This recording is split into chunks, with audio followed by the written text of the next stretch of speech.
The province's Skills Development Fund and the portion set aside for organizations to do hiring, training, retaining workers, to adapt to the changing markets that exist right now in the province. They've said, earlier this year, they said they were going to add $800 million for the next 3 years to this fund. Well, the report shows that the Ford government is actually choosing companies that have ranked poor or low on the applications to receive the money. And there's no telling why that has happened or why the government is choosing those companies. The Auditor General says it's the minister responsible, directly involved in who gets what, and that in that case it would be Minister David Piccini.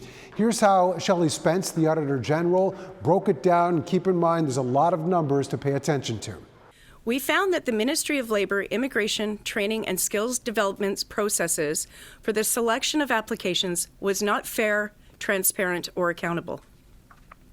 Of the 1,014 applications approved for funding in rounds 1 through 5, 549, or 54% of all approved applications, representing $742 million in funding, were rated poor, low, or medium against the stated program objectives and criteria. The Auditor General's office also dove into the $10 a day childcare agreement with the federal government and how things are going up until this point. That agreement is scheduled to be re-upped next year, and they found that childcare enrollment in the province has actually decreased by 31% for lower income families that do receive that childcare subsidy, and as a result, the centers are under capacity.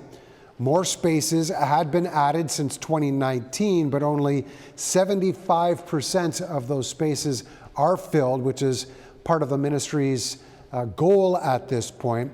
And we should point out as well that the province is actually behind a number of other provinces when it comes to implementing that $10 a day program. So a lot of work to be done to make sure that those families have access and are using the program appropriately.